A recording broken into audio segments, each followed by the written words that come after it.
to 50 Movies in 50 Weeks. I'm your host, Joey Hollywood, and I'm trying to get through all 50 movies in this 50 movie box set in 50 weeks.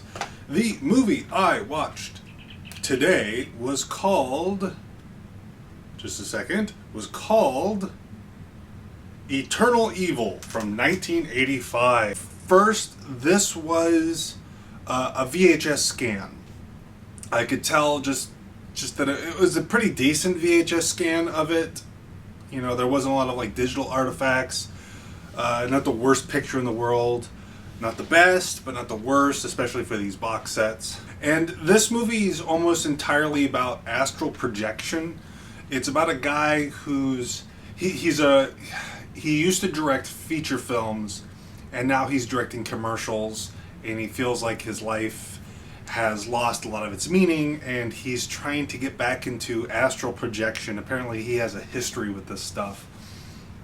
And the movie opens up with him dreaming and zooming all over the world, and he finds a farm, and like the dog, there's like a dog barking at his astral persona, and from there the movie gets a little bit more sinister.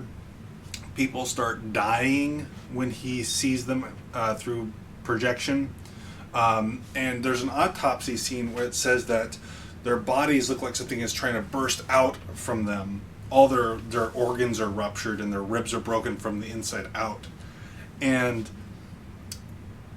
there seems to be like a good nugget of something here, but for me it was a little too repetitive. There wasn't enough going on for me to be fully engrossed in the movie. The element of the commercials is something that I wish they laid into a little bit more, because the commercials were fun. I think there's like 2, maybe 3 of them, and they're a little goofy and they're lighthearted for a movie that's so like very serious. It's a very serious movie. Everyone's talking very seriously. And I felt like it needed a little bit more levity. Not that it needed to be too ironic, like people going, look, that just happened, you know, none of that. But like it needed something more to it. And I thought, I was kind of sad that there wasn't more silly commercials, because there's the first one was a guy dressed as a baby doing a diaper commercial. And there was another one that I think was some sort of food commercial. I can't remember what it was now. But they were fun, and they were too few and far between. But eventually everyone around this guy starts just dying, and his behavior starts to change. He starts like kind of abusing the kid that's around him. And at some point, to me it's not very clear. I think he starts controlling people, or the spirit that's like helping him astral project is controlling people around him, because the kid that he abuses just drinks bleach of his own volition, and they save him. But it's very odd. The whole movie is very, very odd, and it ends in this like kind of like battle with like this possessed woman, like flipping out, and I guess like she might be behind the killings. It's not so much him, but there's a cop that's like really suspicious of our main character. He's like, oh, it's just kind of coincidental that you're here, but he always has an alibi. But at the end of the movie, like when everything's wrapped up, you'd think that there'd be a lot of fallout from this situation. Like, you know, there's like, the movie ends with like the guy standing over, I think, like 3 dead bodies after everything's resolved. And it cuts to the next day. Everything's beautiful. Everything's fine. He's with the kid. The mom's gone, of course, because of I think she was the one that was possessed. It's difficult to remember because all the blondes in this movie look the same. But they run into one of the other characters in the movie. He goes, oh, what happened to that cop?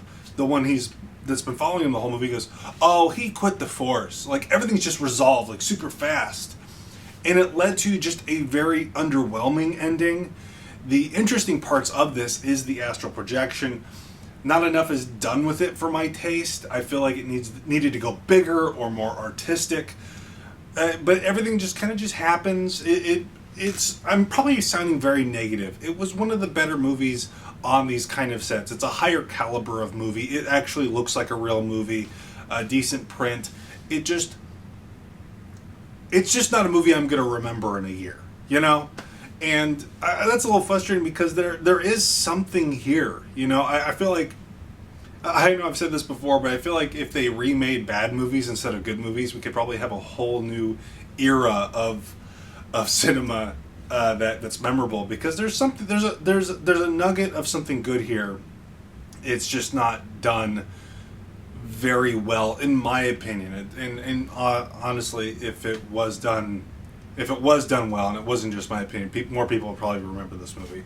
It's also called The Blue Man, and I'm trying to think if there's anything in the movie that makes sense, and I can't remember.